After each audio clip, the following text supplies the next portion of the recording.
हरि जय जय राम कृष्ण हरे हरि जय जय राम कृष्ण हरे हरि जय जय राम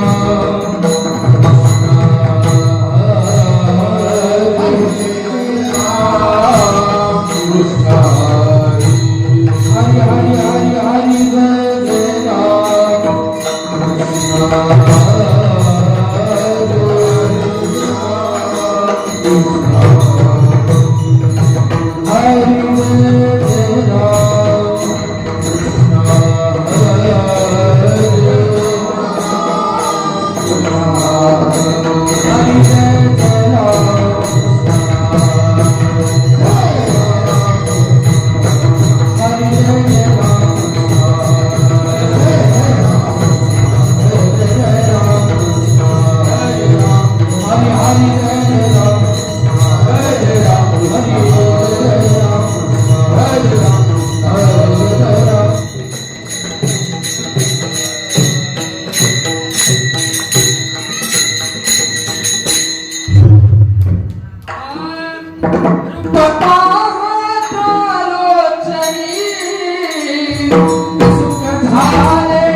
उभारीला हात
उभारिला हात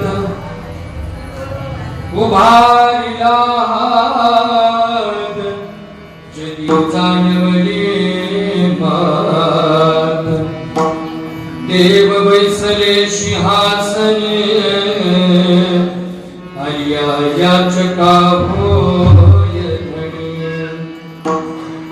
एकाचा कैवारे उगवी बहुतांचे कोणे देव बैसले सिंहासनी आर्या याचका होय धनी दोही ठाई तुका दोही ठाई तुका नाही पडू देत चुका देव बैसले सिंहासनी आर्या याचका होय धनी विठ्ठला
अभिषेकार्थ सिद्ध्यर्थम् पूजितो यः सुरा गणेश सर्वविघ्न हरतस्मै श्री गणाधिपतये नमः सर्वमंगल्य मांगल्य शिव सर्वार्थ साधिके शरण्ये त्र्यंबके गौरी नारायणी नमोस्तुते या कुंदेन्दुशारहार धवला या शुभ्रवस्त्रामृता या वीणावरदण्डमण्डितकला या श्वेत पद्मासना महायोग पीठे तटे भीमरथ्यां वरं पुण्डरीकाय धातुं निन्द्रे समागत्य तिष्ठं तमानन्दं परब्रह्मलिङ्गं भजे पाण्डुरङ्गम् अलङ्कापुरी रम्यशिहासनस्थं पदाम्बुजतेजस्फुरदिप्रदेशं विधिन्द्रादिदेवे सदा स्तूयमानं समाधिस्थमूर्तिं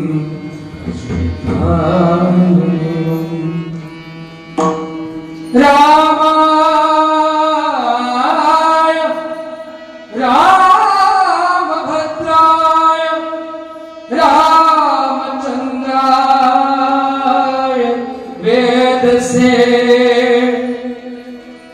रघुनाथाय नाथाय शितया पतये नमः।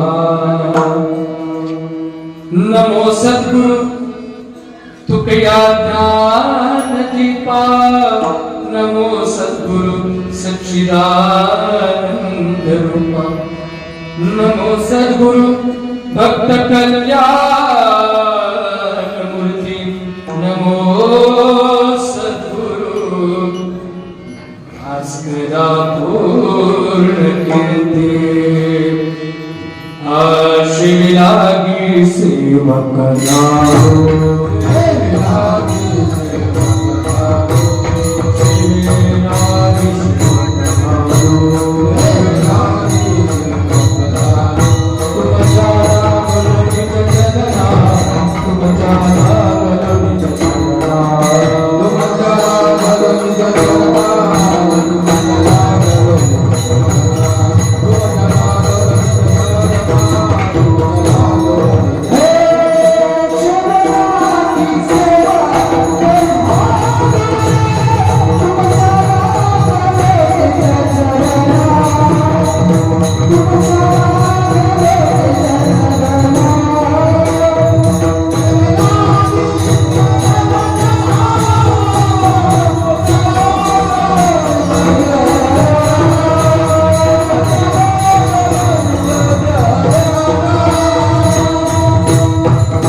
नारो, तुमच्या लागलो निज चरणा, अहो स्वामी कृपया देवा यावरी न करावा घेरो। मंगल भवन मंगल हारी, प्रभु सुदशरथ अजीर बिहारी। राम श्रिया राम जय जय राम। हे दुख भाजन मारुति नंदन, सुन लो मेरी पुकार, पवन सुत विनती।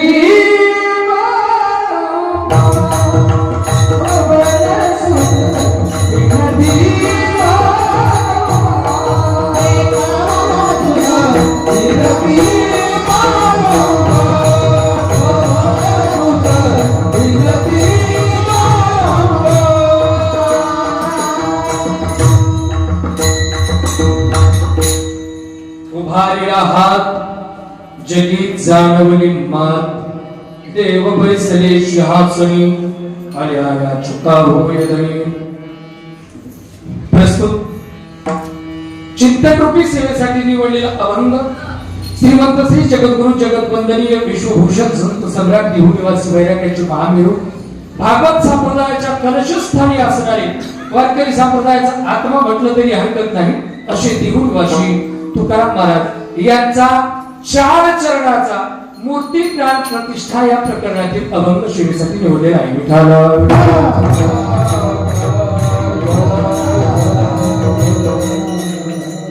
अभंगाचा सरळ अर्थ असा आहे, महाराज म्हणतात अत्यंत महत्वाची गोष्ट या जगाला मी पटवून सांगत आहे, आणि ती महत्वाची गोष्ट काय असेल तर आजपर्यंत भगवान परमात्मा निर्गुण होता, निराकार होता, तो परमात्मा आज सिंहासनारूढ झाला, सिंहासनावरती स्थानापन्न झाला, आणि ही आनंदाची बाब संपूर्ण जगाला ओरडून सांगू लागले।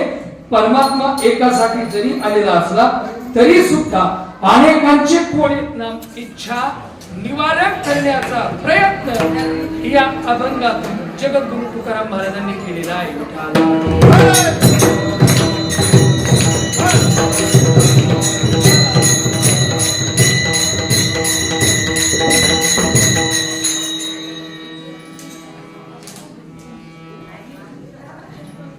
आता फक्त बोलू नका माता मावल्यावर हात थांबा, त्याच्यापेक्षा बरं आहे आपलं। चला, आजचा जो प्रसंग आहे हा प्रत्येकासाठी अतिशय आनंदाचा, की ज्या क्षणाची गेली 500 वर्षापासून आपल्या मागील पिढ्या वाट पाहत होत्या, त्या वाट पाहण्यामध्ये, बलिदान देण्यामध्ये मागील पिढ्या निघून गेल्या. इथून पुढच्याही पिढीला हा क्षण अनुभवायला मिळणार नाही. या ऐतिहासिक क्षणाचे तुम्ही आम्ही साक्षीदार आहोत आणि आपण, आपलं महत् भाग्य आहे की आपण आजच्या क्षणाला या ठिकाणी हजर आहोत. वास्तविक पाहता इतिहासामध्ये हा पहिला प्रसंग आहे की मूर्तीची प्राण प्रतिष्ठा अन्य ठिकाणी आणि त्याचा आनंद उत्सव अन्य ठिकाणी. आज प्राण प्रतिष्ठा अयोध्येत आहे, परंतु त्याचा जो प्रतिसाद आहे, त्याचा जो आनंदाचा क्षण आहे, तो केवळ भारतात नाही, ज्या ज्या ठिकाणी या पृथ्वी तलावावरती हिंदू आहेत त्या त्या ठिकाणी हा आनंद उत्सव साजरा केला जात आहे. विठाला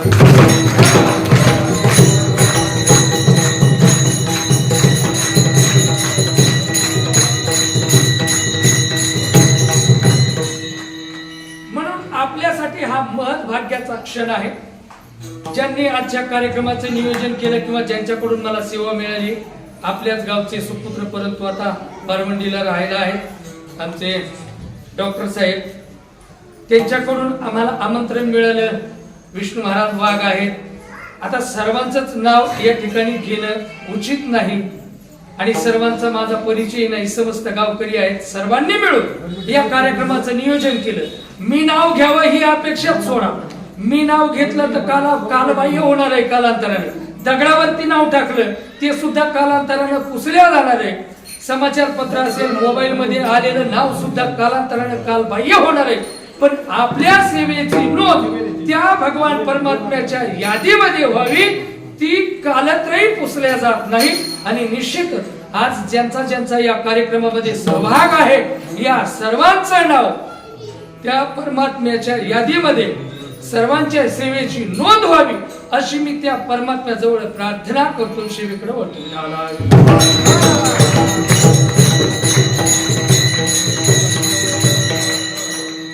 त्याचबरोबर आजच्या कार्यक्रमासाठी आवर्जून उपस्थित असलेले की ज्यांनी मला आळंदी सुटल्यानंतर हा परिसर पूर्ण दाखवला, माझा गेवराईलाही त्यांनीच मला आणलं.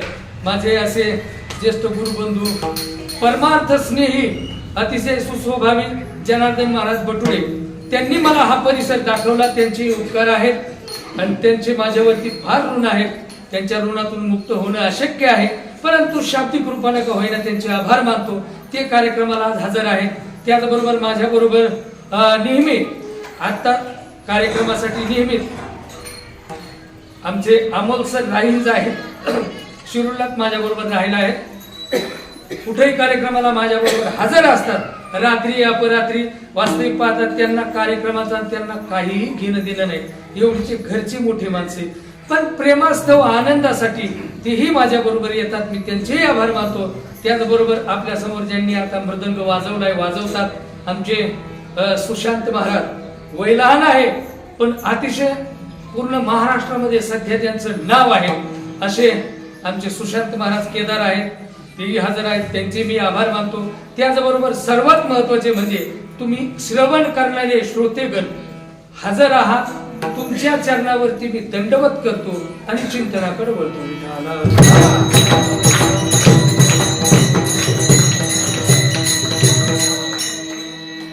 थोडासा लाईटीनं आपल्याशी लपंडाव खेळायचं चालवलंय ना, हे रोजच आहे का आजच झालंय? मुद्दाम व्हायला लागलं काय? बरं बरं ठीक आहे, चला चला असू दे, काय हरकत नाही. आवाज येतोय माझा शेवटपर्यंत? हा ठीक. आजचा जो क्षण आहे तो आपल्या सर्वांसाठी अतिशय मौल्यवान आहे. आजच्या क्षणासाठी, आजच्या क्षणाची आपण जी वाट पाहत होतो, आजचा क्षण आपण जो साजरा करतोय, यासाठी आजपर्यंत अनेक जणांचं बलिदान झालेलं आहे आणि त्याची आपल्याला पुसटशी कल्पना नसेल. असली तर आमच्याने, पण आपल्याला त्याची पुसटशी कल्पना नसेल. आज आपण आनंदामध्ये हा क्षण साजरा करत आहोत, परंतु हा क्षण आपल्याला साजरा करायला मिळावा यासाठी कित्येक लोकांचं बलिदान त्या अयोध्येमध्ये गेलेलं आहे. आता काही लोकांचं म्हणणं असं होतं, शंका कुशंका फार लोक काढत असतात, काही लोकांचं म्हणणं असं होतं, आजचा जो मुहूर्त आहे हा मुहूर्त आज काढण्यापेक्षा रामनवमीला जर भगवान प्रभू रामचंद्राची मूर्ती प्राणप्रतिष्ठा केली असती तर काय झालं असतं. त्याचंही उत्तर असं आहे, मुहूर्त हा आपल्या निघण्यावर नसतो. लक्षात घ्या, मुहूर्त आपल्या निघण्यावर नसतो, मुहूर्त आपल्या काढण्यावर नसतो, मुहूर्त निघण्यावर असतो. आलं लक्षात. समजा उदाहरण सांगतो, आज एकादश आहे, उपवास एकादशीलाच करावा लागेल ना. एकादश आपल्या म्हणण्यावर निघणार आहे, आपल्याला एकादशीच्या दिवशीच उपवास करावा लागेल. आज एकादश आहे, एखादा म्हणला मला आज कंटाळा आलाय किंवा मला आज मूड नाही उपवास धरायचा, मी उद्या धरेल, चालतं का? नाही. शास्त्राने सांगितलंय, तस्मात् शास्त्रम प्रमाणन्ते कार्याकार्यो व्यवस्थितो. शास्त्रानं जे आपल्याला सांगितलंय तेच करणं हे आपलं आद्य कर्तव्य आहे. तस्मात् शास्त्रम प्रमाणन्ते कार्याकार्यो व्यवस्थितो ज्ञात्वा शास्त्र विधानोक्त कर्म कर्तुं इह अर्हसि. कर्म करायचंय आपल्या हातात आहे, पण जे शास्त्रानं आपल्याला सांगितलंय त्याच पद्धतीनं आपल्याला ते कर्म करायचंय. मुहूर्ताला फार महत्व आहे. किती महत्व आहे मी आपल्याला थोडक्यात सांगतो. अध्यात्म रामायणामध्ये असा एक प्रश्न विचारलेला आहे, प्रभू रामचंद्र राजगादीवरती बसणार आहे. बरं, प्रभू रामचंद्र राजगादीवरती बसणार आहे आणि राजगादीवर बसण्याचा जो मुहूर्त आहे तो मुहूर्त आयऱ्या गायऱ्या कोणी नाही, साक्षात वशिष्ठ मुनींनी तो मुहूर्त काढलेला आहे. कोणी? वशिष्ठ मुनींनी. आणि मग अध्यात्म रामायणामध्ये प्रश्न विचारला, जर मुहूर्त साक्षात वशिष्ठ मुनींनी काढला तर मग भगवान परमात्म्याला जे राजगादीवर टाकणारं पाऊल आहे ते पाऊल वनामध्ये का टाकावं लागलं, असा प्रश्न विचारला. वशिष्ठम दत्त लग्नांच राम किम रमते वनम. त्यांनी जर मुहूर्त काढलाय तर राम किम रमते वनम, रामाला वनवास का भोगावा लागला. आणि मग या वेळेला किम कुर्वन्ति शुभग्रहाः, तुमचे शुभग्रह नेमकं काय करतात, तर त्याचं उत्तर असं सांगितलेलं आहे. ज्या वेळेला मुहूर्त काढला दशरथ राजाच्या हातामध्ये ती पत्रिका दिली त्यावेळेला वशिष्ठ मुनी राजाला सांगतात, महाराज राम गादीवर बसणार याचा आनंद अयोध्यावासियांना होणार आणि तो आनंद उत्सव साजरा करण्यामध्ये जर मुहूर्त टळला तर अनर्थ घडेल, म्हणून मुहूर्ताला थोडं जपा. आणि झालं तेच. प्रभू रामचंद्र गादीवर बसणार, अयोध्यावासियांना आनंद हा आनंद उत्सव साजरा करू लागले आणि साजरा करण्यामध्ये मुहूर्त टळला. इकडे कैकेयीच्या मनामध्ये विकल्प आला आणि जे पाऊल प्रभू रामचंद्राचं राजगादीवर पडणार ते पाऊल त्यांना वनामध्ये टाकावं लागलं. इतकं मुहूर्ताला महत्व आहे.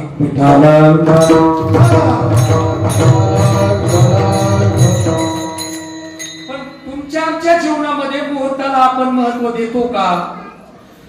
तो देव जगाचा कर्तुम अन्यथा कर्तुम शक्ती त्याच्याकडे आहे. जगाची निर्मिती, पालन पोषण, संवाद हे त्याच्याकडे आहे. त्याला सुद्धा तो टायमिंग हुकला म्हणजे मुहूर्त हुकला तर त्याला सुद्धा कर्मातून किंवा त्या गतीतून जावं लागलं. तर तुमची आमची काय गती? आणि आपण मुहूर्ताला तेवढं महत्व देतो का? नाही देत. विचार करा, एखाद्याचं लग्न आहे, लग्नाचा टायमिंग ठरला 12:30चा, लग्न लागलं किती वाजता? 4:37ला. किती वाजता? हा आपला टायमिंग. बर, आपल्या मुला मुलींच्या आईवडिलांची आणि संपूर्ण नातेवाईकांची टेंडन्सी अशी झाली की बाबा आजचा पूर्ण दिवस म्हणजे लग्नाचा. डबल लग्न होणार आहे का? नाही. ते नवरदेवाचे मित्र म्हणजे डबल लग्न होणार आहे का? ह्यांना फुकटची खेळायला मिळेल ना, घेणं नाही गेलं नाही. पण एक लक्षात ठेवा, यामध्ये खरं नुकसान कोणाचं? यामध्ये खरं नुकसान आपण काय करतो? 12:30चं लग्न 4:30ला लावतो, मुहूर्त वेळ मातीत गेला. याचा परिणाम त्या मुला मुलींना पुढे आयुष्यभर भोगावा लागतो. म्हणून आपण सावध व्हायचं आणि आपण मुहूर्ताकडे लक्ष द्यायचं. नको कोणी मला सांगा, लग्न लावायला कोणाची गरज आहे? कोणाशिवाय लग्न लागत? ब्राह्मणाशिवाय सुद्धा लग्न लागू शकतो. लागतं. आणि त्याचा प्रत्येक आता तुम्हाला लॉकडाऊन मध्ये आला असं ब्राह्मणाशिवाय सुद्धा लग्न लागू शकतं. फक्त नवरदेव नवरी दोघं जर असले ना तर बस दुसऱ्या कोणाचीच गरज नाही. एवढे असले तरी लग्न लागतं. पण आपलं फार वेगळे. आपण भारतीय लोक आपण प्रत्येकाला तितकाच मान सन्मान देतो. प्रत्येकाचा विचार करू नका असं नाही. पण कोणामुळे जर आपला मुहूर्त टळत असेल तर त्या गोष्टी आपण टाळा. त्याचा परिणाम आपल्या मुला मुलींना पुढे आयुष्यभर भोगावा लागतो. यांचं काय नाही हो. हे अक्षदा टाकतात, जेवण करतात, निघून जातात. भोग तुझ्या कर्माची फळं. कोणाला? या मुला मुलींना. म्हणून मुहूर्ताला फार महत्व आहे. मुहूर्ताला जपा आणि मुहूर्ताला महत्व द्यायचं आपण शिका.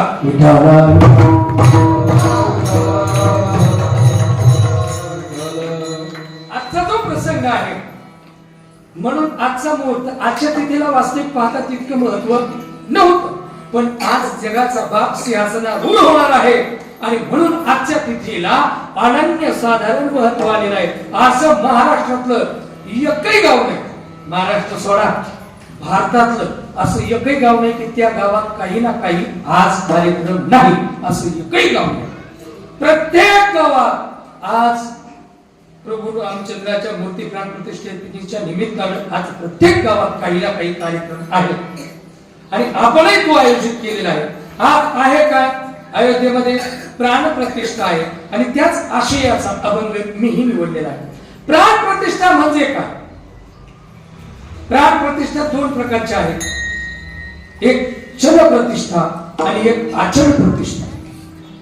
चल प्रतिष्ठा कालांतराने एकदा का ती मूर्तीची प्राण प्रतिष्ठा झाली की ती कालांतराने मूर्ती हलवता येते.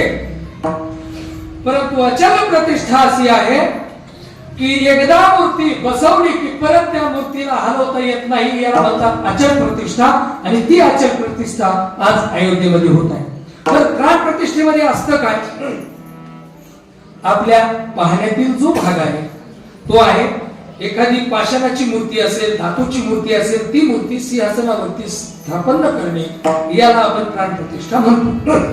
पण आपल्या तिसऱ्याच्या पलीकडचा जो भाग आहे तो असा आहे त्या पाषाणाच्या मूर्तीमध्ये, धातूच्या मूर्तीमध्ये प्राणाची प्रतिष्ठा करणे म्हणजे त्याच्यामध्ये भगवान परमात्म्याचं जे तत्व आहे ते तत्व त्याच्यामध्ये प्रतिष्ठित करणे याला म्हणतात प्राण प्रतिष्ठा. आणि जोपर्यंत त्या पाषाणाच्या मूर्तीमध्ये प्राण प्रतिष्ठा होत नाही तोपर्यंत त्याला पाषाण म्हणा, दगड म्हणा चालतं. पण प्राण प्रतिष्ठा झाली तर त्याला पाषाण म्हणता कामा नये.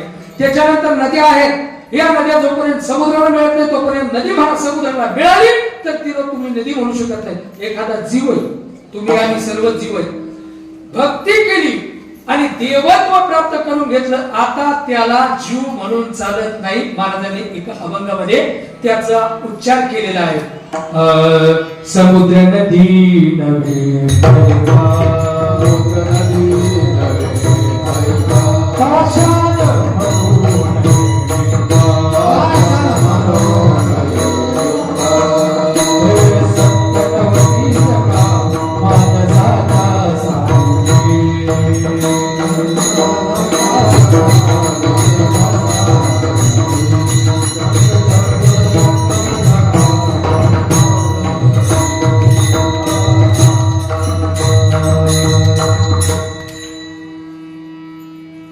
समुद्र नदी नव्हे पैगा पाषाण म्हणून लिंगा आणि संत नव्हती जगा माणसाच्या सारखे.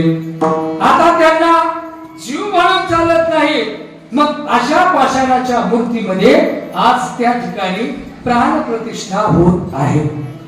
आणि वास्तविक पाहता प्राण प्रतिष्ठा अयोध्येत आहे. कार्यक्रम आपला इथं आहे. प्राण प्रतिष्ठेमध्ये अजूनही बरेच प्रकार आहेत. त्या मूर्तीमध्ये प्राण भगवंताचं तत्व, भगवंताची शक्ती त्या मूर्तीमध्ये आणण्याची ताकद कशात आहे तर ती मंत्रात आहे. आणि याचं जिवंत ज्वलंत खरं उदाहरण जर तुम्हाला पाहिजे असेल, तुमच्या गावामध्ये मूर्तीच्या प्राण प्रतिष्ठा झाल्यात का? झाले, बरोबर आहे, झाले. आता या प्राण प्रतिष्ठेच्या वेळेला तुम्ही जर पाहिलं असेल तर मूर्तीची प्राण प्रतिष्ठा होईपर्यंत त्या मूर्तीचे डोळे बांधलेले असतात, बरोबर आहे.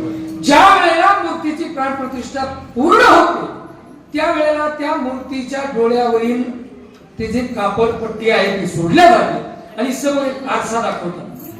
तुमच्या गावात केलं असेल नसेल मला कल्पना नाही, पण आरसा दाखवतात. मूर्तीच्या समोर आरसा ठेवला, पट्टी बाजूला काढता क्षणी त्या आरशाचे तुकडे होतात. त्याला म्हणायचं खरी प्राणप्रतिष्ठा झाली.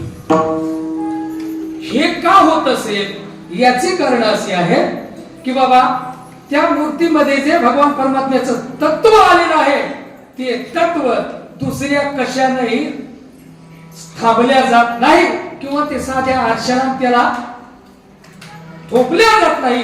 त्याच्यातूनही त्याला पार करून, जसं उदाहरण सांगतो तुम्हाला, जसं वाघिणीचं दूध आहे. वाघिणीचं दूध कोणत्या भांड्यात राहतं? सोन्याचं. तुम्ही काढलं नाही, पण अनुमान प्रमाणे तुमचं बरोबर आहे, म्हणजे चुकीचं आहे. हे खरे असं म्हणतात की बाबा वाघिणीचं दूध दुसऱ्या भांड्यात थांबत नाही, त्याला भांडे लागतं सोन्याचं. त्या वाघिणीच्या दुधाची जी ताकद आहे ती ताकद रोखण्याचं काम, ताकद त्या सोन्याच्या भांड्यात आहे. तसं परमात्म्याचं जे तत्व आहे ते तत्व त्या आरशामध्ये थांबवण्याची ताकद नाही, म्हणून त्या आरशाचे तुकडे होतात. आणि ती प्राणप्रतिष्ठा आज अयोध्येमध्ये होत आहे. त्याच्या निमित्तानं तुम्ही आम्ही सर्वजण जमलेला आहात आणि त्याच आशयाचा अभंगही मी शिवेसाठी निवडलेला आहे.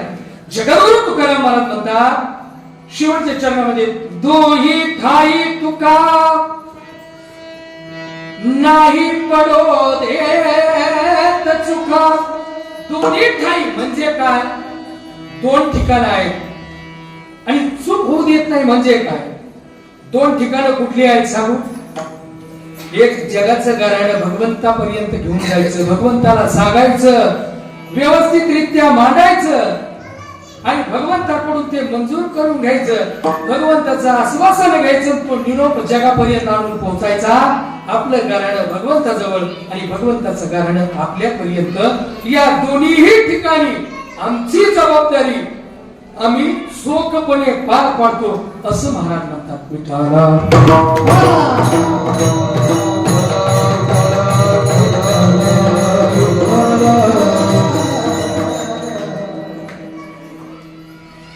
उदाहरण सांगू तुम्हाला, व्यवहारातलं उदाहरण सांगतो. जसं आमदार खासदारचं सगळ्यांना माहित आहे. आमदार खासदाराचं नाव ऐकलेच ना, सगळ्यांना माहिती. आमदार खासदार जसं दिल्लीमध्ये निघालेल्या योजना गल्लीमध्ये आणून राबवतात आणि गल्लीतल्या आपल्या वार्डातील आपल्या मतदारसंघातील लोकांच्या समस्या समजून घेतात. कोणाला पाणी नसेल, लाईट नसेल, रस्ता नसेल, शाळा नसेल, कॉलेज नसेल, समजून घेतात. विधानसभेत राज्यसभेत नेऊन त्या मांडतात. मांडल्यानंतर त्या मंजूर करून घेतात आणि त्या पुन्हा आणून गल्लीतून गावातून वार्डात राबवतात का नाही मला कल्पना नाही. काही काही महाजन आपल्या घरी राबवत असतील, तो भाग वेगळा. पण ते जसं कार्य करतात, आपला मतदारसंघातील समस्या त्या ठिकाणी येऊन सोडवायच्या, तिथून आलेले नवीन जे काही प्रकल्प असतील ते आपल्या गल्लीमध्ये आणून राबवायचे. तसं साधू संत या परमार्थामध्ये जगाचं गारण भगवंताकडे घेऊन जातात आणि भगवंताने दिलेला निरोप जगापर्यंत आणून पोहोचवतात.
संत स्वतः सेवन करतात आणि बाकी अन्य जगाला सुद्धा वाटतात. मग श्रीमद भागवताच्या एकादश स्कंदामध्ये उद्धव भगवंताला सांगतात, भगवंता तुला या जगाचा उद्धार करावा लागेल. त्यावेळेला भगवंत प्रथमदर्शी नाही म्हणतात. उद्धव म्हणतात देवा काय? उद्धव म्हणतात देवा तू काय यांचा उद्धार करायचा नाही म्हणतोस, माझ्या लक्षात आलं बरं. त्याचं वर्णन नाथ महाराजांनी भागवतामध्ये केलेलं आहे. या सकळ जनांच्या विषयी मनसी माझा आग्रह काही ते जन्माते प्रार्थित नाही, ऐसे जरी कल्पीसी.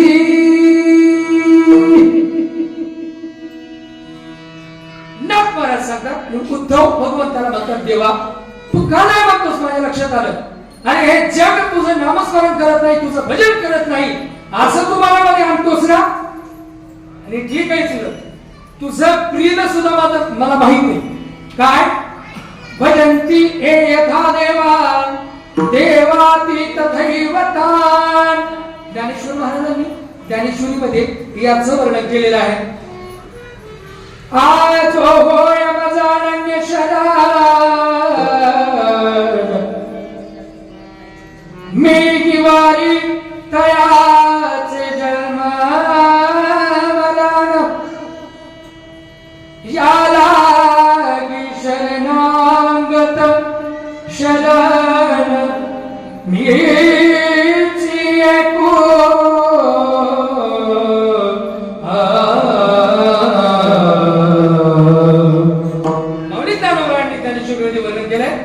जो होय माझा अनन्य शरण मी निवारी तयाचे जन्म मरण या लागी शरणांगत शरण मीची एको. जो मला शरण येईल मी त्याचं जन्म मरण निवारण करेन. मी कोणाचं जन्म मरण निवारण करायला रिकामा नाही. व्यवहारातलं उदाहरण सांगू का लक्ष देईल आपल्या. मला सांगा आपण कोणाला पैसे देतो का भाई डॉक्टर साहेब? आपण कोणाला पैसे देतो का? नाही देत. आपण रस्त्याने चाललो तीर्थक्षेत्राच्या ठिकाणी गेलो तर भिकारी असते बसले, हात जोडतात, ते गयामाया करतात, पायाही पडतात, रुपये 2 रुपये द्या. आपण देतो का? दे. घरी आल्यानंतर आपलीच पत्नी आपल्या विचारते का मला बाजारला जायचंय, पैसे कुठे आहेत? म्हणजे खिशात आहेत, घे लागतील ते. तिने खिशात हात घातला, 500 नोट काढली म्हणजे का सुट्टी नाही. त्याने सांगितलं 500 घेऊन जाय, उरले तर वापस आणायचं तर बाहेर काय घेऊन जाय. बरं असं का? जो माणूस 1 रुपया 2 रुपये त्या भिकाऱ्याला देत नाही तो माणूस इथं 500च काय 5,000च काय. समजा शेजारणीनं साडी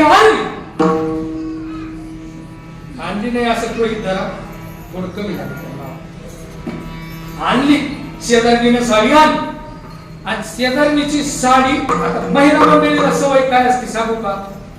जोपर्यंत आणलेली वस्तू मग ती 10 रुपयाची असू नये तर 50,000ची असू, 10 का महिना बैला दाखवी नाही तोपर्यंत तिला फाकरच पुढ लागत नाही. आणि वास्तविक सत्तेवर आणि हा शाप आहे कोणाचा? धर्मराजाचा श्राप आहे बरं हा सर्व महिला मंडळींना. असो साडी आणली आणि साडी आणल्यानंतर ही जोपर्यंत 10 बायाला दाखवीत नाही तोपर्यंत तिला समाधान वाटत नाही. तिने शेजारणीला दाखवली की बस शेजारणी जागी झाली आणि मग शेजारणीला मी अन्न गोड लागत आणि ती नवऱ्याला सुखाला बसू देत नाही. घरी आलं तांब्या आपण पोराला चापट हात सगळं अनुभव. आणि मग त्याला विचारायचं आज घरात काहीतरी बिघडलं. त्याला म्हणायचं काय झालं? काय झालं? काय कमी आहे तुमच्याकडे? लग्न झाल्यापासून तुम्ही असं मन हौसाने मला काही आणलं का? मग सुरुवात इथून आणि मग शेवटापर्यंत जाते. तेव्हा तो याच्यात नेमकं काय? तुम्हाला नेमकं म्हणायचंय काय? शेजारी बघा त्यांना का नोकरी आहे का, त्यांच्याकडे गाडी आहे का, घोडी आहे का, काय आपल्या इतकं वावर सुद्धा. आणि मग तिच्या नवऱ्याने 5,000ची साडी आणली. ते म्हणलं असंच आहे ना, मग मला सुद्धा आणायची. खरा मुद्दा इथंच. आणि मग ती जेव्हा तो घरात साडी आणील तेव्हा हिला समाधान होतं. तसं इथं 500 रुपये काय 5,000 घालायचे म्हटलं तरी माग पुढे पाहत नाही. 5 लाख घालायची वेळ आली तरी माग पुढे पाहत नाही. असं का भिकाऱ्याला रुपया येत नाही आणि इथं मात्र किती घालायची तयारी. याचं कारण असं आहे की त्या पत्नीनं, म्हणजे ती आपली पत्नी आहे, ती आपली सेवा करते, तिनं आपल्यासाठी तिचं सर्वस्व त्यागलेलं आहे. आणि तिनं ज्या दिवशी लग्न लागलं त्या दिवसापासून आपला स्वीकार केला. तिनं तिचं सर्वस्व आपल्याला अर्पण केलं. म्हणून तिची सर्वस्व जबाबदारी आपल्यावर आहे. आणि आपण तसं वचनही अगदी समोर दिलेलं आहे. धर्मेच अर्थेच कामेच नाते चरामी नाते चरामी नाते चरामी. धर्माने अर्थाने कामाने आजपासून सर्वस्व जबाबदारी यांची माझ्यावर. प्रत्येक गोष्टीमध्ये काहीतरी गुढी अर्थ दडलेले असतात. कन्यादानामध्ये मुलीचा बाप कन्यादानामध्ये पाणी सोडतो, तो पाणी सोडतो, तो सुटतो आणि जो पाणी ग्रहण करतो जावई तो होतो. आणि मग याचा अर्थ काय, आजवर होती आमची आता झाली तुमची. आणि मग दुपारी लग्न एकदा अक्षता पडल्या की सकाळी जर डोळे असले तर दुपारच्या लगेच आंधळे. मुलीचा आडनाव बदलतं की नाही. सकाळी लग्न होईपर्यंत तिचं आडनाव डोळे, दुपारी लग्न झालं की लगेच आडनाव बदललं आंधळे. कुळ बदललं. कसं अहो ती कुळ सुद्धा बदलते. म्हणजे ती सर्वस्वाचा त्याग करते आणि तिचं सर्वस्व आपल्याला अर्पण करते. म्हणून आपण तिची जबाबदारी स्वीकारतो. तसंच उदाहरण भगवान परमात्मा सांगतात, जे मला शरण येतात त्यांचं जन्म मरण निवारण करण्याचं मी काम करीन. पण जे माझ्या वाटातच येत नाही, ज्याचं तोंड मला कधी दाखवत नाही, जे मंदिराकडे वळत नाही, ज्यांच्या गळ्यात माळ नाही, जे सदाकाळ तिकडेच असते, त्यांचा उद्धार करायला मी मोकळा आहे का? कोण सांगताय? भगवंत. उद्धव म्हणतो देवा तुला ह्यांचा उद्धार करावाच लागेल. म्हणजे का? मी करणार नाही. आणि मग उद्धवाने सांगितलं देवा मला तरी एक गोष्ट सांग. त्यावेळेला उद्धव सांगू लागला, भगवंता एक आंधळा आहे आणि तो रस्त्याने चालला, वाटेत बाजूला खड्डा होता, तो खड्ड्यात पडला. भगवंत म्हणाले साहजिक काही आंधळा त्याला दिसत नाही, तो खड्ड्यात पडणार.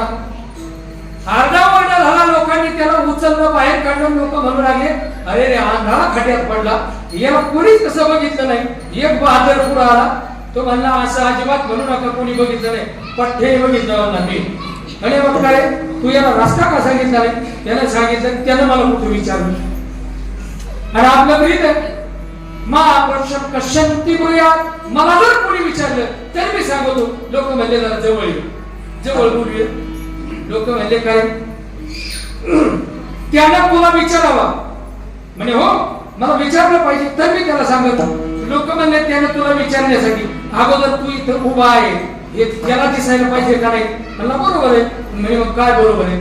तू जर इथं उभा आहे हे त्याला दिसलं असतं तर त्याला खड्ड्यात दिसला नसता का रे? हा तुला विचारायची काय गरज होती? लोकांना सांगितलं अरे तो ठीक आंधळा आहे, त्याला दिसत नाही, पण तू डोळस आहेस ना, त्याच्या विचारण्याची वाट न पाहता तू त्याला रस्ता दाखवणं हे तुझं काम आहे. भगवंत म्हणले बरोबर आहे ना. उद्धव म्हणले जेव्हा मग कसं काय बरोबर आहे? अरे हे तसंच आहे, हे जगत ज्ञानांध आहे, जगत अज्ञानाच्या खड्ड्यात पडतंय. जेव्हा तू डोळस आहेस ना, तू यांची शरण येण्याची वाट कशाला बघतोस? पुढे उर्मेचे सांगितलं, आंधळा अंधकुपी पडता देखणे लावावे सत्वता ते ज्ञान दुःखे बुडता त्याचे उद्धार वया तत्वार्थ मी प्रार्थित असे. हे जगत ज्ञानाने अंध झालेलं आहे, अज्ञानाच्या खड्ड्यामध्ये पडतंय आणि भगवंता तुला त्यांचा उद्धार करावा लागेल. भगवंतानं मान्य केलं, ठीक आहे बाबा तुम्ही म्हणतात ना तसं मी ऐकतो, मी त्यांचा उद्धार करायला तयार आहे. आणि मग तो निरोप साधू संतांनी घेतला आणि तो आता जगाला सांगायचा आहे. काय तो निरोप जगाला सांगायचा आहे, सर्वांना सांगायचा आहे. आनंदाचा क्षण आहे. आणि मग महाराज आले. आता निरोप सांगण्यामध्ये दोन प्रकार आहेत. व्यवहारातले उदाहरण सांगतो मी आपल्याला. निरोप सांगितलं पण निरोपामध्ये आपला संबंध काहीच नाही. एक जणांना दुसऱ्याला हाका मारली, समोर माणूस दिसला, राम हाक मारली आणि त्याला जवळ बोलवलं, इकडे इकडे निरोप आहे तुम्हाला. काय निरोप आहे? तुम्हाला तुमच्या सासरवाडीवाल्यांनी बोलवलं. तो म्हणे का बोलवलं? आपल्याला नाही हो माहिती. जायचं तुझं नका जाऊ.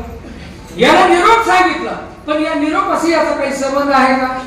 नाही. उदाहरण नंबर 2, पोस्टमन तुमच्याकडे पत्रिका घेऊन येतो. आता काल बाहेर झाले पोस्टमन, मोबाईल मुळे सगळे झोपलंय म्हणा, पण जुनं उदाहरण सांगतो. पोस्टमन तुमच्याकडे चिठ्ठी घेऊन आला. ती चिठ्ठी रडायची आहे, हसायची आहे, आनंदाची आहे का दुःखाची आहे? कोणी ठरवायचं? पोस्टमननी. कोण ठरवायचं? आपण वाचतो. ती चिठ्ठी हसायची असली तर तो पोस्टमन हसतही नाही आणि रडायची असली तर तो रडतही नाही. का? कारण त्या चिठ्ठीशी किंवा त्या निरोप सांगण्याशी त्याचा काहीही संबंध नाही. तसं साधू संत भगवंताकडून निरोप घेऊन आले पण त्या निरोपाशी त्यांचा संबंध नाही का? संबंध आहे. जगद्गुरु तुकाराम महाराज म्हणतात, अरे मला केवळ ते निरोप देण्यासाठीच भगवंताने पाठवलेला आहे. हाय तुका म्हणे माझा भाई रे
भगवंतानं पाठवलेला आहे. का म्हणे मला धाडिले निरोपा मार्ग हा सोपा सुखरूप. हा मार्ग सोपा आहे याचा तुम्ही स्वीकार करा. यासाठी भगवंतानं मला पाठवले. याच्याही पुढे जाऊन सोखा महाराज एके ठिकाणी सांगतात, आय खतमत यावे शुद्ध होऊन जावे दौडी पिटी भावे चोखा.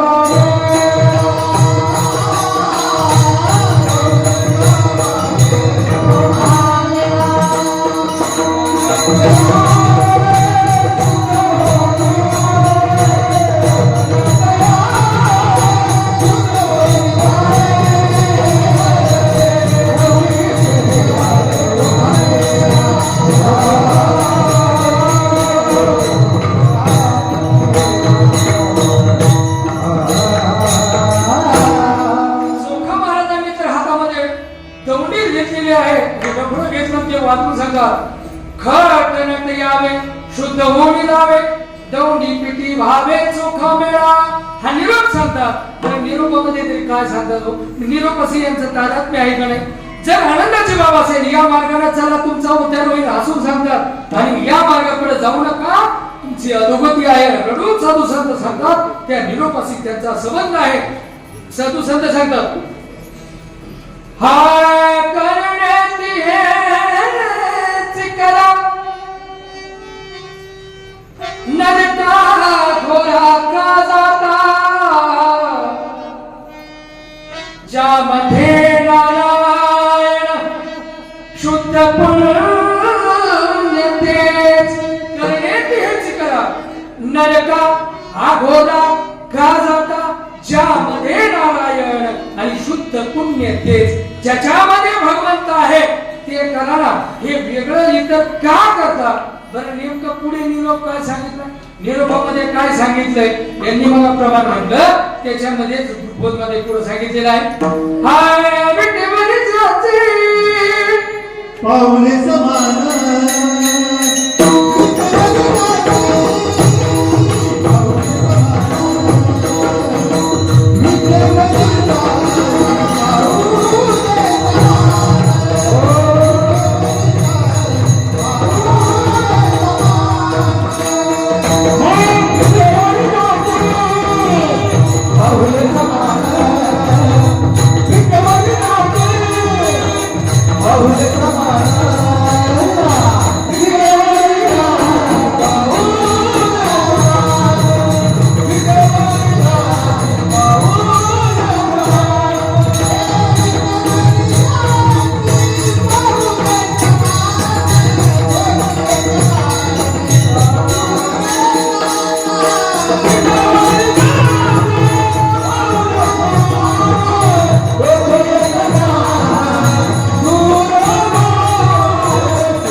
पाऊले समान तोची एक दान शूरदाता, तोच एक दानशूर दाता आहे, त्याच्याकडे जा, तुमच्या इच्छा आकांक्षा सर्व पूर्ण होतील, यामध्ये याती नास्त्यंत संशय, याच्यामध्ये कसल्याही प्रकारचा संशय नाही। आणि साधू संत या जगाला सांगू लागले का हो, तुम्हाला देव हवाय का देव, लोक म्हणले नको, देव म्हणाले, देव म्हणाले साठवणीचे वृंदरे जागे, देव भगवंत साधू संत देवाला घेऊन फिरू लागे, अरे देव घ्या कोणी, देव घ्या कोणी, लोक म्हणले देव नको, आम्हाला देव नको, मग साधू संतांनी शब्द बदलले, का सुख हवाय का कोणाला, सुख काय म्हणले, अहो सुख हवाय का, हो म्हणे पाहिजे ना, मग सुखासाठी जर तळमळ करीत असाल, सुख जर हवा असेल तर काय करायचंय, महाराज म्हणतात आपुला तो एक देव करुणी घ्या, आपुला तो एक म्हणजे काय, कुठलाही आपल्या सोयीनुसार एक देव धरायचा असं नाही, एकच देव, एकच धरायचा आणि त्याची पूजा करायची, त्याला आपलं करायचं आणि मग आपल्या जीवनामध्ये सुख मिळेल, आलं लक्षात।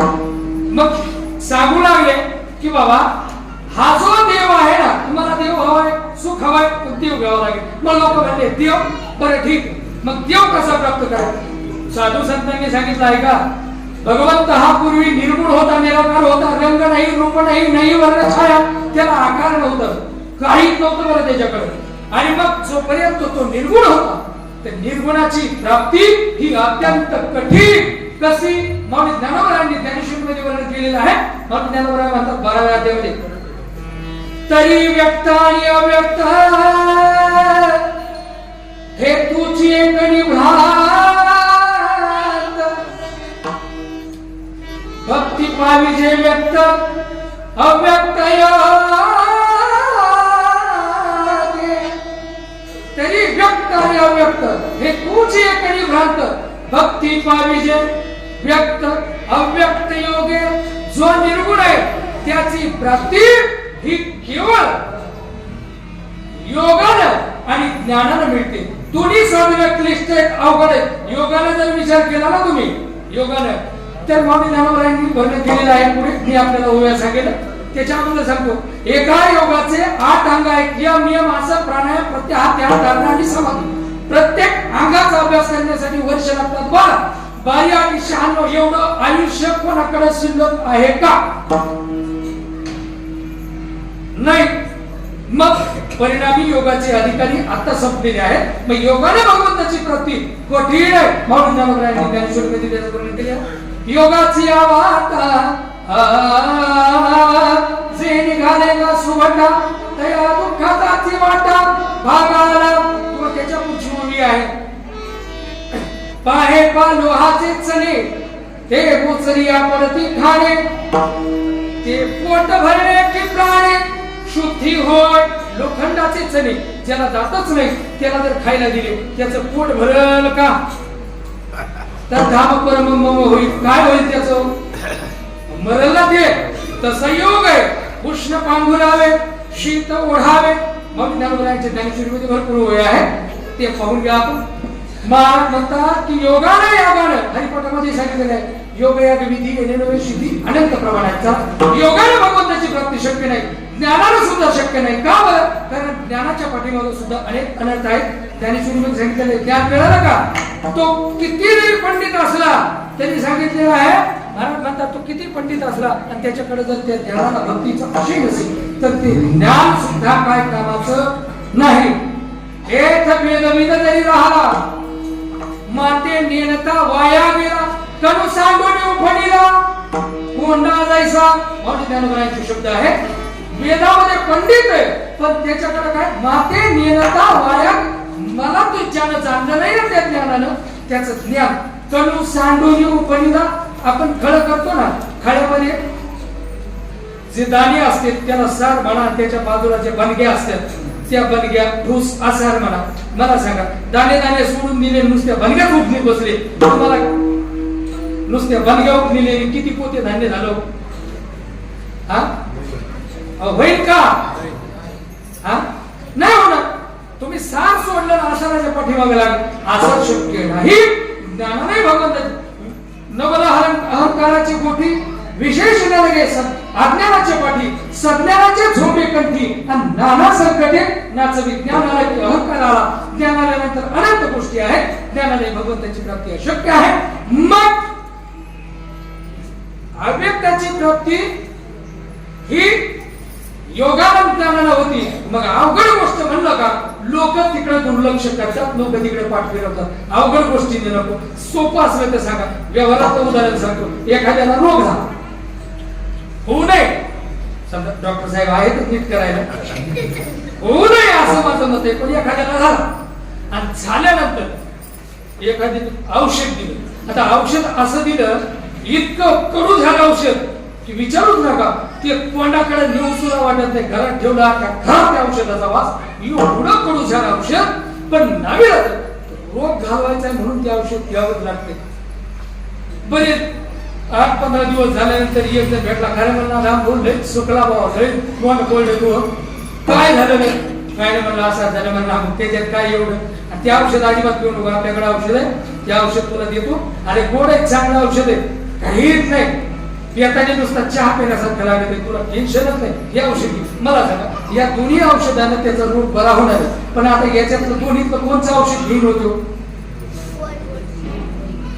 सांगा जरा. माता मावल्यावर बोला ना. हा जे गोड आहे ते घेईल का नाही? कडू औषध पिन कधी होता? माऊली ज्ञानोबरायांनी त्याचं वर्णन केलेलं ज्ञानेश्वरीमध्ये.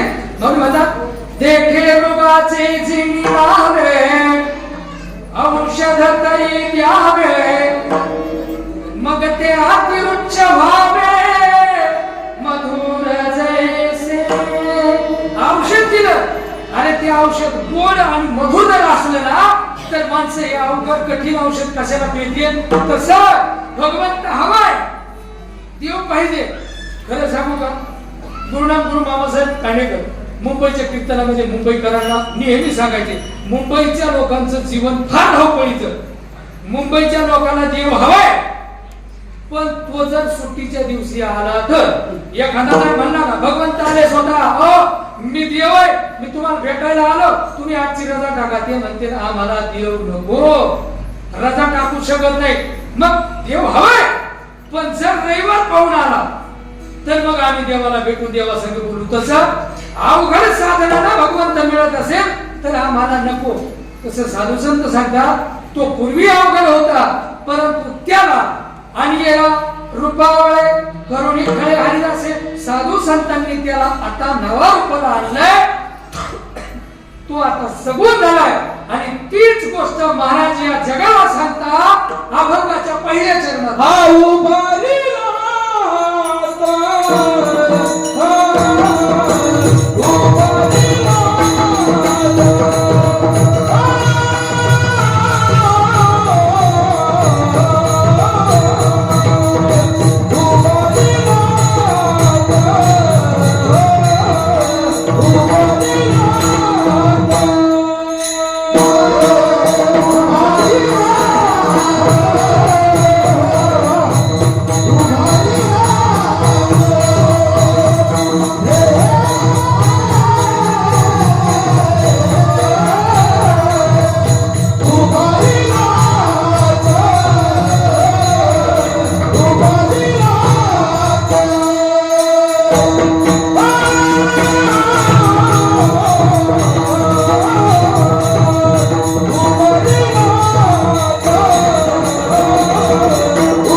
पूर्वीच्या काळामध्ये स्पीकरची व्यवस्था नव्हती आणि मग त्या काळामध्ये एखादी अत्यंत महत्त्वाची गोष्ट जर कोणाला सांगायची असेल तर काय करावं लागायचं हात आपला उंच करायचा हो ऐका हो इकडे लक्ष द्या आणि मग लोकांचं लक्ष आपल्याकडे केंद्रित झालं की मग आपण लोकांना ती महत्त्वाची गोष्ट सांगायची आजही ही प्रथा चालू आहे माऊलीच्या सोहळ्यामध्ये आळंदी ते पंढरपूर जर कोणी गेला असा तर माऊलीच्या सोहळ्यामध्ये 8-10 लाख लोक असतात त्या चोपदाराला आपली काठीवर केली की एवढा समाज असून टाचणी पडत तरी आवाज येतो एवढी स्तब्धता हा त्या ठिकाणी होती तीच पद्धत जगद्गुरु तुकाराम महाराजांनी वापरली हात वर केला आणि हात वर करून या जगाला ती गोष्ट समजून सांगू लागले काय सांगू लागले मला सांगा ऐका अत्यंत महत्त्वाची गोष्ट आहे मला तुम्हाला सांगायचंय आणि मग ती गोष्ट ते सांगू लागले जगाला ती गोष्ट जाणवून दिली अभंगाच्या पहिल्या चरणामध्ये फक्त एवढंच सांगितलंय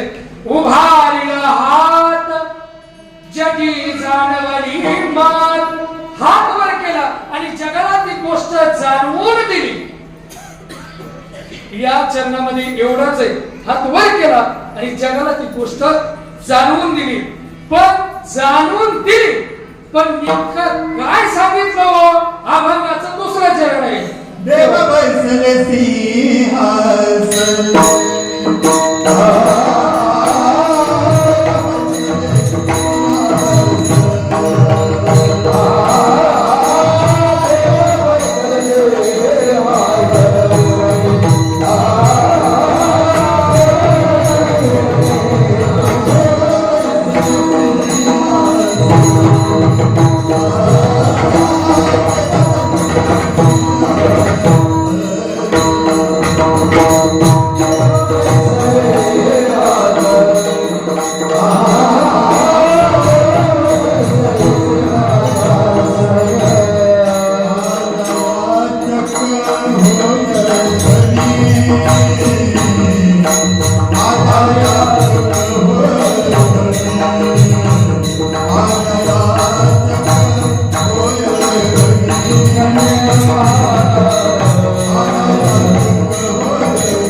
गोष्ट सांगायची पण नेमकी काय सांगितली? देव बैसले सिंहासनी. अरे जो पूर्वी निर्गुण परमात्मा होता ना, तो आता राहिला नाही. त्याला आम्ही नवा रूपाला आणलं. तुका म्हणे आला नवा रूपा. तुका म्हणे झाला सोपा. आता तो अवघड नाही, आता तो सोपा झाला. आणि त्याच्याकडे जा, त्याचं दर्शन करा. दर्शन केल्यानंतर तो तुमच्या इच्छा परिपूर्ण करेल. लोक प्रत्येक गोष्टीमध्ये आपला संबंध शोधत असतात. बरं, माझ्याकडे थोडा टाइम राहिला, मी आता फक्त स्पर्श करून पुढे जातो. प्रत्येक गोष्टीमध्ये लोक संबंध शोधतात. लोक म्हणले देव सिंहासनावर झाले, हो द्या, पण त्याच्यात माझा काय संबंध शोधतात. आणि मला सांगा, व्यवहारातलं उदाहरण मी आपल्याला सांगतो. मला सांगा, माणसं मेल्यावर रडतात का उगीच आपल्या संबंधातला कोणी मेला तर रडतात? खरं सांगायचा कसं आहे मावशी, बोला ना. आपल्या संबंधातला जर कोणी मेलं तरच माणसं रडत येत. उगाच रोज बातम्या आपण ऐकतो, इकडे ऍक्सिडेंट झाला, 50 गेले, तिकडे गेला, इकडे हे झालं, तिकडे रेल्वे पलटी झाली, रोज आपण ऐकतो. पण त्यांच्याशी आपला काही संबंध नसतो, म्हणून आपण ते ऐकतो, सोडून देतो आणि आपल्या रोजच्या कामाला लागतो. तसं एक जणांना बातमी वाचली मोबाईलवरती, अमुक घाटामध्ये ऍक्सिडेंट झाला, 25 जण जागी ठार. त्यानं ती बाजूला ठेवून बायकोने चहा बनवून दिला, चहा पिऊ लागला. तेवढ्यामध्ये दुसरा आला, तो म्हणला जे आहे म्हणे, जे आहे राम राम. आम्हाला काय झालं, बातमी वाचली का? हो वाचली ना. म्हणे वाचली, आणि मग वाचली तरी कुशाल चहा करता? ते म्हणला त्याच्याशी आपला काय संबंध? मरणारी मेले, 25 मेले, माझ्या ओळखीचं कोण नाही, त्याच्याशी आपला काय संबंध? हा म्हणला मी तेच तर सांगायला आलो. काय झालं म्हणे, जे 25 मेले का त्याच्यात तुमची सासू होती, मग याच्या हातात बशी खाली पडली का? जोपर्यंत संबंध आहे तोपर्यंत आपल्याला त्याचं काही वाटलं. जेव्हा संबंध आला त्यावेळेला समजलं की काय, याच्यामध्ये आपल्या संबंधातील कोणते केलं, मग माणसाला वाईट वाटतं. तसं माणसं प्रत्येक गोष्टीमध्ये संबंध शोधत असतात. देव विटेवर किंवा आले देव सिंहासनावर झाले असू द्या, त्याच्यामध्ये आमचा काय संबंध? मग संबंध सांगत असताना त्याच चरणाच्या उत्तरार्धामध्ये महाराजांनी संबंध सांगितलाय. आल्या याचका होय धनी. आलेल्या प्रत्येक माणसाच्या तो इच्छा परिपूर्ण करतो, हा त्याचा संबंध आहे. इच्छा परिपूर्ण करतो म्हणजे करतो, 100% करतो, खात्रीनं करतो. मग लोक म्हणले खरंच इच्छा पूर्ण करेल का? म्हणे करतो. मग म्हणे ठीक, आमच्या व्यावहारिक इच्छा पूर्ण करतो का तुमचा देव? म्हणाले हो. म्हणला हा जमत नाही, बायको म्हणजे लग्न जमत नाही, म्हणजे जमून जाईल आणि मुलबाळ होत नाही, होईल. आमचं घरामध्ये पती पत्नीचं पटत नाही, पटत सगळ्या गोष्टी होतील,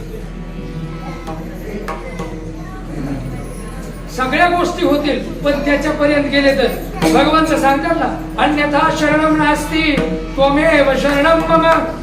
काय? तस्मात् कारुण्य भावेन रक्ष रक्ष परमेश्वर. त्याला शरण गेलं का तो बरोबर सगळ्या इच्छा परिपूर्ण करतो. अगदी 5 मिनिटात आपल्याला सगळ्या इच्छा सांगतो. पहा, कोणी म्हणलं भगवंत आम्हाला आमचं जमत नाही लग्न, अहो म्हणे जमून देईल, जगण्याचं त्या लग्न जमवण्याची व्यवस्था करतो म्हणण्यापेक्षा श्रीमद भागवतामध्ये चला श्रीमद भागवतामध्ये भक्ती लीलेमध्ये त्याचं असं वर्णन केलंय, लग्न जमवून देतो म्हणण्यापेक्षा तू तुमची बायको होतो, पण तुमची जर तेवढी भक्ती असेल तर. उदाहरण सांगतो, ज्या वेळेला भगवान श्रीकृष्ण आणि अर्जुन काम्यवनामध्ये फिरायला गेले, त्या वेळेला फिरत असताना अर्जुनाच्या मनामध्ये आलं, या वनात जर सुभद्रा असते तर किती बरं झालं असतं. आता भगवंत बाजूला होत, भगवंताला सांगायची गरज आहे का? न सांगता तुम्हा कळ येते अंतर, त्याला सांगायची गरज नाही, तो मनातलं जाणणार आहे.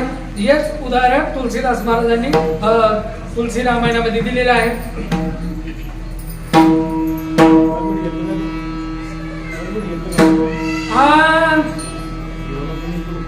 बिनु पद चलही सुनही बिनु काना, करही न करम करही विधि नाना. बिनु पद चलही सुनही बिनु काना, करही न करम करही विधि नाना.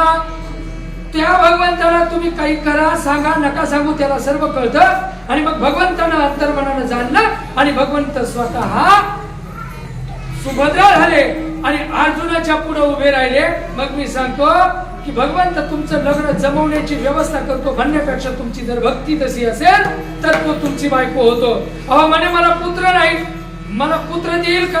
अहो देतो, पुत्र देतो म्हणण्यापेक्षा तुमची भक्ती असेल तर तो तुमचा पुत्र होतो.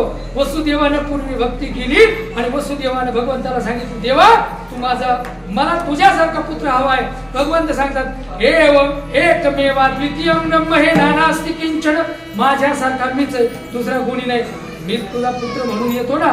आणि मग पुढे ते नारदाला सांगत असताना सांगतात, तो हा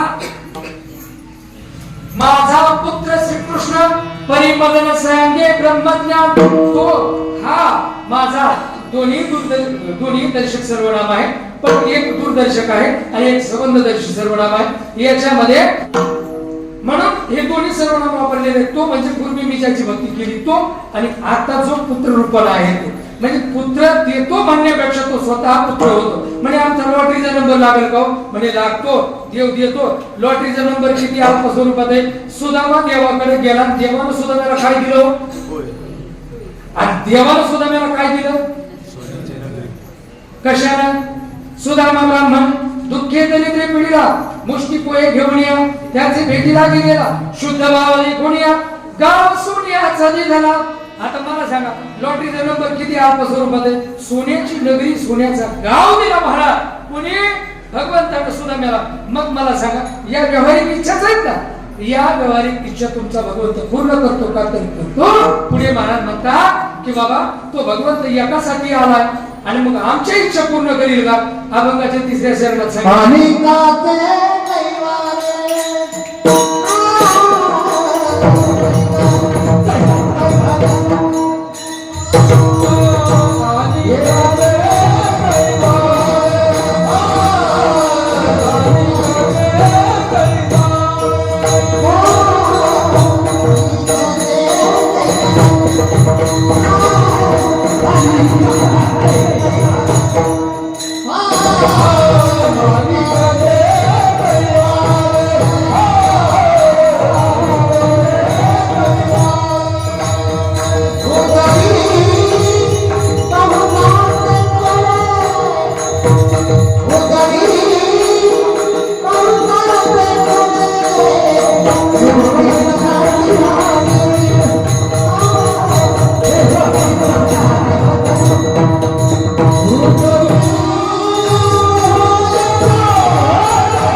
लोक म्हणली आहो तो एकासाठी उभा राहिलाय ना, पण साधू संतांनी सांगितलं एकाच्या कैवाळे उगवी बहुतांचे कोणी एकासाठी आलाय. कोणासाठी? पुंडलिकाच्या भावार्था द्वारके होळी झाला एका किंवा पुढे महाराजांनी त्याचं वर्णन केलं. हरी वैकुंठा पुणे आला पुंडलिकाला डोणे वाळपंडी संत सभा देवता विटे बरी उभा. हरी वैकुंठावरी आला पुंडलिका लागोरी. पुंडलिकासाठी आला. मला सांगा एकट्यासाठी आला, पण एकट्यापुरता मर्यादित राहिला का? नाही. ज्ञानेश्वर महाराजांनी अनेक उदाहरणं सांगितलेली आहेत. मला सांगा अगदी 2-4-5 मिनिटात पुरवणार आहे. मला सांगा ज्ञानेश्वरीमध्ये ज्ञानेश्वर महाराज वर्णन करतात गाय दूध देते, पण गाय कोणासाठी दूध देते हो? गाय कोणासाठी दूध देते? वासरासाठी देते. बरोबर. वासरा पुरतं देते का? नाही ना. ज्ञानेश्वर महाराज त्याचं वर्णन करतात वत्साचे गोदसे दुभते होय घरोद्देशे. वासराच्या निमित्तानं गाय दूध देते, पण वासरा पुरतं देत नाही. त्या निमित्तानं आपलं चहाचं भागतं डेअरीचंही भागतं.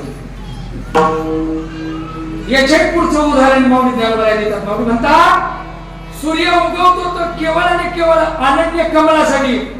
ना अनन्य गती कमळा सूर्योदयाचे वेळोवेळा. अनन्य गती कमळ म्हणजे कमळासाठी सूर्य उगवतो. सूर्य जर उगवला नाही तर कमळाचं फुल उमलत नाही. मग सूर्य कमळासाठी उगवतो, पण तो कमळापुरता मर्यादित राहतो का? नाही. अख्ख्या जगाला प्रकाशमान करतो. याच्याही पुढचं उदाहरण मार्ग सांगतात बहुत काय बोलो पैगा एका गौतमाची गंगा या समस्त काय जगा ओ झाली. गौतम ऋषीने नाशिक मध्ये त्र्यंबकेश्वरवरती ब्रह्मगिरीवरती तपश्चर्या केली गोहत्येचं पात्र निर्मूलनासाठी.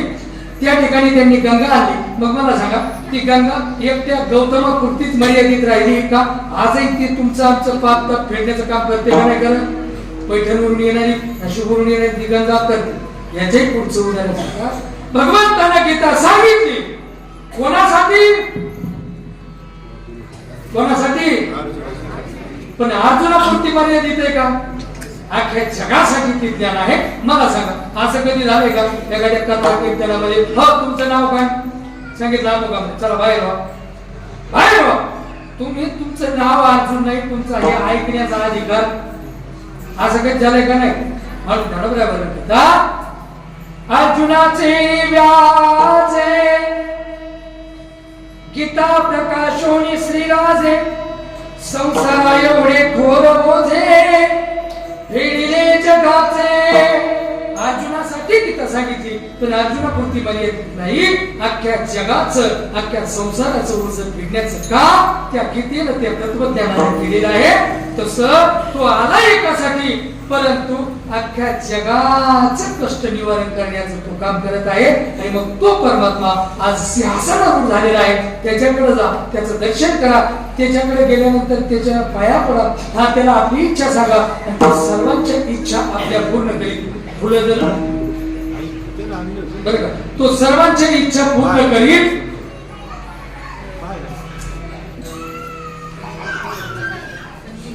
असो तो सर्वांच्या इच्छा पूर्ण करील. आणि मग जगद्गुरु तुकाराम महाराज म्हणतात की बाबा जगाचं गाऱ्हाण संतान सापडून देवापर्यंत आणि देवाने दिलेला निरोप हा तुमच्यापर्यंत आम्ही आणून दिलेला आहे, रोज केलेला आहे. आणि अभंगाच्या शेवटच्या चरणामध्ये महाराजांनी ते सांगितलेलं आहे तोही ठाई तुका नाही पडू देत चुका. अभंगाचा मी माझ्या मतीप्रमाणे सरळ सरळ धावत्या वेळामध्ये अर्थ पूर्ण वाटून घ्या. फुलामध्ये थोडे तांदूळ असू द्या, अक्षरा असले तर टाका. मी माझ्या बुद्धीप्रमाणे या अभंगाचा भावार्थ गोलार्थ शब्दार्थ सगळेच अर्थ सांगण्याचा प्रयत्न केलेला आहे. कायमाचं बंधन आहे. सर्वांना इतका वेळ मी काही बसू शकत नाही. माझ्याकडून 10-12 मिनिटं आणखी लावलेलं आहे. त्याबद्दल मी सर्वांची क्षमा मागतो. पण आता आपल्याला पुढं वाटेपर्यंत मी आपल्याला व्यस्त ठेवतो. पुढं वाटेपर्यंत आपल्याला सांगतो ज्या प्रमाणाची आपल्याला बुद्धी ऐका पुढं वाटा ऐका ऐका ऐका कृपया गडबड करू नका, बोलू नका. सर्वांना पुढे येणार आहे. हा काय आपला टायमिंग म्हणजे 2-5 मिनिटं जन्माचा टायमिंग नाही. 2-5 मिनिटं मागे पुढे झालं तरी आपल्याला काही अडचण नाही. भगवंत आपल्याला माफ करेल. आपली श्रद्धा तशी आहे. फक्त बडबड करू नका. ऐका ज्या रामाच्या मूर्ती आज प्राण प्रतिष्ठा होत आहे अयोध्येमध्ये त्या रामाबद्दल आपण काय जाणतो? राम म्हणजे काय? बघा माणसाचं जीवन आपल्या जीवन म्हणजे रामाविना अपूर्ण आहे. तो राम त्या रामाच्या मूर्ती प्राण प्रतिष्ठा आज अयोध्येमध्ये होत आहे. सकाळी उठला रोजच्या ओळखीतला माणूस असो किंवा अनोळखी माणूस असो पहिला माणूस भेटल्या आपण काय करतो? राम राम म्हणतो. का म्हणतो? यालाही कारण आहे. चला पुढे. आपण दिवसभर काबाड कष्ट करतो उगाच पडून राहतो त्याला आराम म्हणतात. त्याच्यानंतर जो एकदा माणूस झोपल्यावर परत कधीच उठत नाही त्याला हे राम म्हणतात. मला सांगा त्याच्यामध्ये जो दुसऱ्याच्या हृदयाचं जाणतो त्याला आत्माराम म्हणतात आणि जो प्रत्येकाला मित्राप्रमाणे वागतो त्याला सखाराम म्हणतात. त्याच्यानंतर जो सर्व राजांना आदर्श आहे त्याला राजाराम म्हणतात आणि जो एक पत्नी व्रताने संपूर्ण आयुष्य जीवन जगला त्याला सीताराम म्हणतात. बरं का प्रसंगी हातामध्ये शस्त्र घेतात त्याला परशुराम म्हणतात आणि देव सुद्धा ज्याची पूजा करतो त्याला तुकाराम म्हणतात आणि ज्याच्या विना आपलं जीवन अधुरं आहे अपूर्ण आहे त्याला प्रभू श्री राम म्हणतात.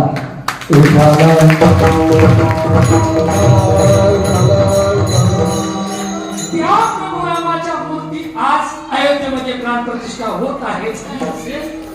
त्या रामाबद्दल जर आपण जाणून घेण्याचा मंदिराचा जर इतिहास जाणून घेण्याचा प्रयत्न केला तर सर्वात प्रथम अयोध्येमधलं मंदिर प्रभू रामचंद्राचे पुत्र कुश यांनी शरयू नदीच्या तीरावर बांधलं. ते वर्षानुवर्ष शतकानुशतक ते मंदिर आपल्या सर्वांची श्रद्धास्थान म्हणून राहिलं.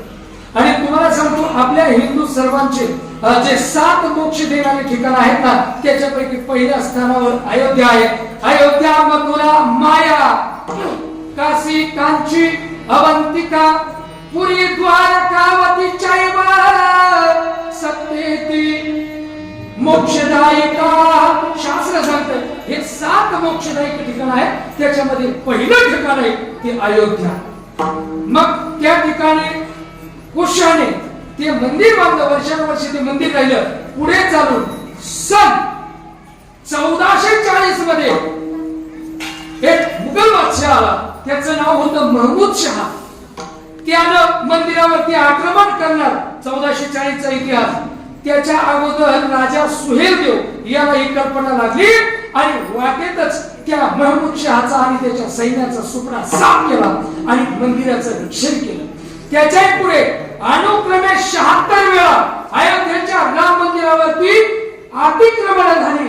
ती अनुक्रमे आपण ऐका स्पर्श करून पुढे चालतोय.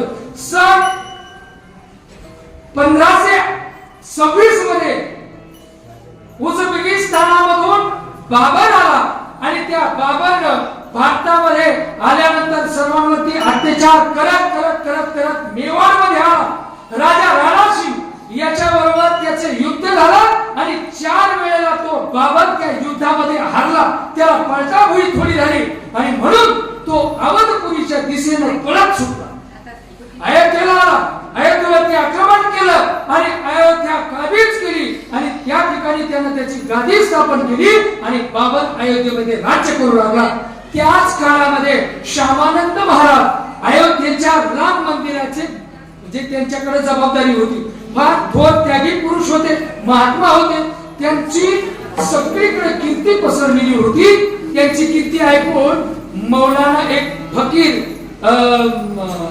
गझल वाजा यांनी त्या श्यामानंद महाराजांचं शिष्यत्व पत्करलं. त्यांच्यानंतर जलाल शाह होता. त्यानंही त्यांचं शिष्यत्व पत्करलं आणि हे फक्त वरून यांनी शिष्यत्व पत्करलं, परंतु आतमध्ये जो कट्टरवाद होता ना तो कट्टरवाद त्यांच्या गेला नाही हो. आणि मग त्यांनी कट कारस्थान रचली आणि कट कारस्थान रचलं. त्यांनी ठरवलं जसं मक्का मदिना आहे तसंच आपल्या अयोध्येमध्ये सुद्धा या ठिकाणी आपल्या समाजासाठी मोठा मानाचं केंद्रबिंदू व्हावं, राम मंदिर पडावं आणि या ठिकाणी आपण मस्जिद उभारावी, हे पहिलं त्या दोघांच्या मनात आलं. श्यामानंद महाराजांनी हे जाणलं आणि मग त्यांनी त्याच्यावरती क्रिया करायला सुरुवातीला मुसलमानाचे जे काही मृत झालेली माणसं आहेत त्यांना मंदिराच्या आजूबाजूला आणून पुरायला सुरुवात केली. थोड्याच कालावधीमध्ये त्या ठिकाणी कब्रस्तान तयार झालं. हा श्यामानंद महाराजांना कट माहित झाला. एवढ्यावर हे थांबले नाही की बाबराकडे गेले आणि बाबरला सांगितलं महाराज या ठिकाणी राम मंदिर पाडून आपण एखादी मस्जिद उभारावी.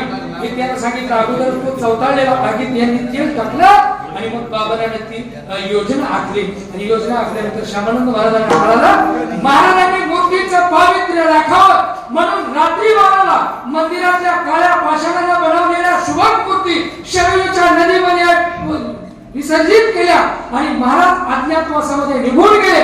त्यानंतर 6 ते 7 त्यांचे शिष्य मंदिराच्या द्वारावरती त्यांनी राखण ठेवले. त्याच जलाल खाननं त्या 6-7 जणांची कत्तल केली आणि राम मंदिर पाडण्याचा मार्ग मोकळा केला.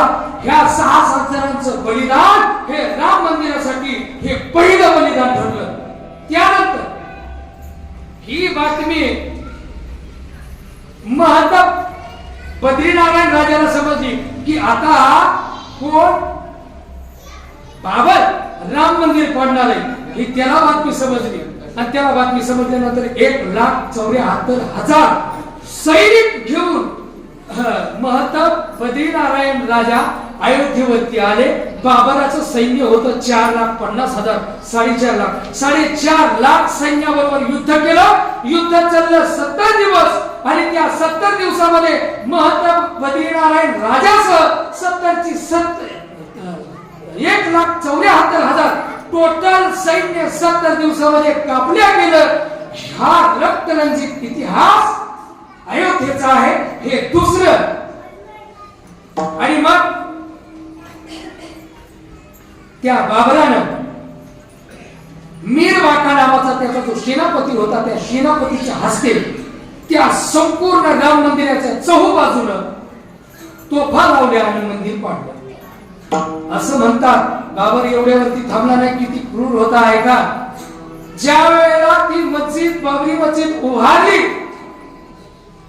बांधकामाला पाणी जे वापरायचं ना विटाला जायला जे पाणी वापरायचं त्याऐवजी 1,74,000 सैनिक जे मारलं यांचं रक्त पाणी म्हणून त्या विटात वापरलं.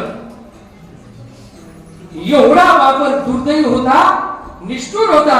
आणि मग तो रक्तरंजित इतिहास आपल्या समोर आहे. एवढ्यावर थांबलं नाही. याच्याही नंतर देवीदास पांडे म्हणून होऊन गेले. त्यांनी 90,000 सैन्य तयार केलं आणि 90,000 सैन्यासह त्या बाबरावरती आक्रमण केलं. 8 दिवस रात्रंदिवस ते युद्ध चाललं. दुर्दैवानं ते सुद्धा शहीद झाले. 90,000 सैनिक शहीद झाले. हे तिसरं रक्त पुष्प या राम मंदिरासाठी वाहिलेलं आहे हिंदूंचं. त्यानंतर एक राजा विजयसिंह म्हणून होऊन गेले. त्यांनी त्या देवीदास पंडित गेल्यानंतर अवघ्या 15 दिवसात 25,000चं सैन्य उभा केलं आणि त्या बाबरावरती स्वारी केली. परंतु त्या युद्धामध्ये त्यांना यश आलं नाही. ते मारले गेले. त्यानंतर त्यांच्या पत्नीनं जयकुमारी त्यांच्या पत्नीचं नाव तिनं 3,000 महिलांची पलटण तयार केली आणि त्याचबरोबर इकडे महेश्वरानंद संन्यासी होते. त्यांनी चिमटा धाऱ्यांची 24,000ची फौज तयार केली आणि अशी म्हणून सर्वांनी त्यांच्यावरती अयोध्येवरती स्वारी केली. त्यावेळेला गादीवर होता हुमायूं. याच्यावरती स्वारी केली. 10 युद्ध झाली. 10व्या वेळी यांना विजय मिळाला आणि तोही जास्त दिवस टिकला नाही. 1 महिन्यामध्ये हुमायूंनं पुन्हा त्यांच्यावरती प्रतिहल्ला केला आणि अयोध्या ताब्यात घेतली. त्यानंतरही अनेक आक्रमणे आपल्यावर घडली. त्यानंतर यांनाही मारले गेलं. ते 5वं पुष्प. 1 नाही 2 नाही असे अनेक पुष्प आणि असे राम मंदिरावरती 76 वेळा आक्रमण झालेली आहे. मावल्यांनो आपण आजचा जो क्षण भोगत आहोत तो असाच आपल्याला मिळालेला नाही. गेली 500 वर्षाहून अधिक आपण या क्षणाची वाट पाहत होतो. म्हणून हा खरोखर आता खरोखरच उठाला उठाला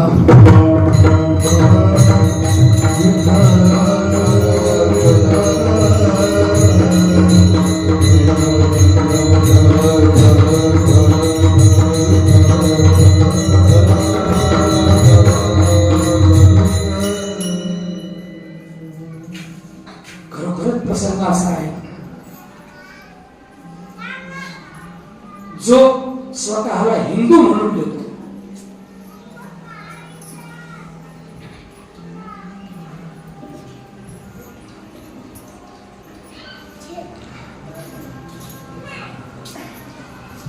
त्या प्रत्येकासाठी हा आनंदाचा क्षण. मी म्हणतो असो राजकारण असेल समाजकारण असेल प्रत्येक गोष्टीचा आपण काय आपल्या जीवनामध्ये तितकाच विचार करत असतो. पण आजचा जो क्षण आहे आपल्यासाठी आपण इतिहास उघडून पहा. मी सांगितलं एवढंच नाही याच्या पेक्षा फार काही आहे. आज आपण सर्व हिंदू म्हणून जगतो. इतक्या सहजासहजी आपल्याला हे मिळालेलं नाही आणि सगळं आपलंच आहे. तरी सुद्धा ते आपल्याला परत मिळवण्यासाठी आपल्याला प्रत्येक गोष्टीत संघर्ष आहे. तोही संघर्ष आपल्या सर्वांनी केला आणि आज या क्षणापर्यंत म्हणून सर्वांनी अगदी मनातून आपण या धर्मामध्ये नास्तिक असू द्या मानल असू द्या आपला स्वाभिमान आपण जरा मिळाला.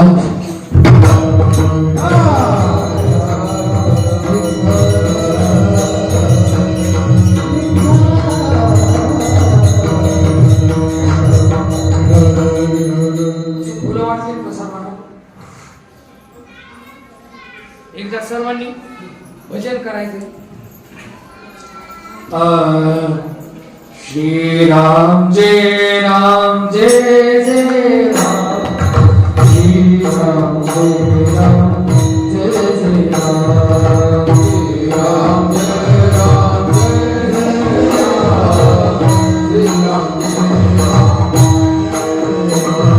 श्री राम जय राम.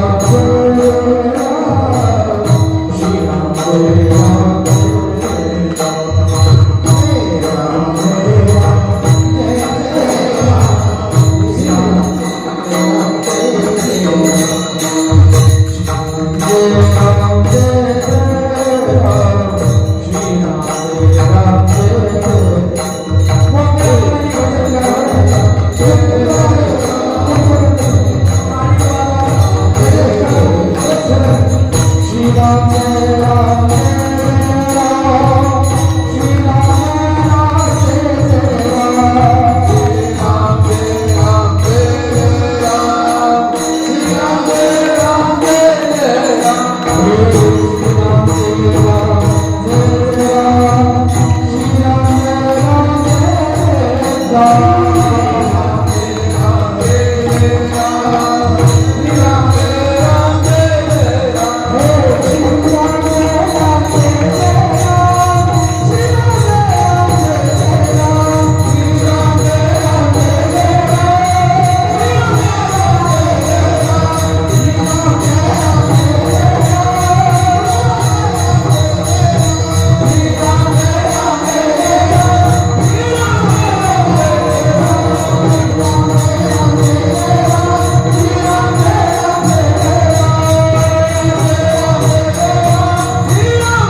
ज्ञानेश्वर